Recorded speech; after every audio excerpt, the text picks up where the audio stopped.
আজকে তোমাদের সাথে একটা জিনিস শেয়ার করলাম। এটা আমি জবা ফুল আর দুটো জবা ফুলের কড়ি আছে, ফুল পাওয়া যায় না এসব, এখানে আন্দামানে পাতা পাওয়াই অনেক মুশকিল। তো আমি গত থেকে 2 দিন আজকে ইউজ করছি এটাকে।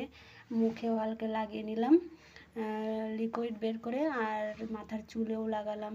তো এটা দিলে অনেক পরিবর্তন, কি এটা মাথাটাকে ঠান্ডা থাকে। এদিকে আমি ভাত বসিয়েছিলাম, ভাতে জল ছিল না, তো ভাতেও আমি জল দিয়ে নিলাম। তারপরে আমি চুলে ভালো করে লাগিয়ে নিলাম।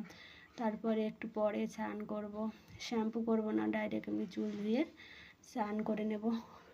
কথায় আছে না, মাঠে ধান চাষ করলে যেমন ধানে সার মাটি দিতে হয়, তেমন আমাদের চুল যখন স্বর্ণচারা হয়ে যায়, পাটের ফেস্ট হয়ে যায়, তখন মাঝে মাঝে লতা পাতা যা কিছু। তারপরে মুখে কতদিন ধরে মুখে বর্ণ ভর্তি। মেয়ে, আর আমার তো মেয়ে স্কুলে বিউটি পার্লার কোর্স শিখছে, তো আমাকে অনেক জ্বালাতন করছে। মা ফেস ওয়াশ আনো, একটা ফেস ওয়াশ।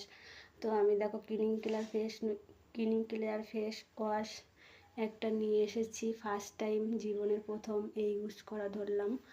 তো দুই মা মেয়ে মাখছি। আর মুখে তো বর্ণ হচ্ছে, মেয়েরও হচ্ছে, আমারও হচ্ছে অনেক দিন থেকে। তো একটা ক্রিম নিয়ে আসলাম ফার্মেসি থেকে। তারপরে স্নান টান করলাম, করে ফ্রেশ হলাম।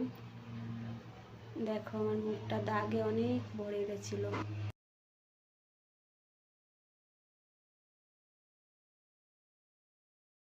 স্নান করে এসে শুয়ে পড়লাম, শরীরটা অনেক খারাপ।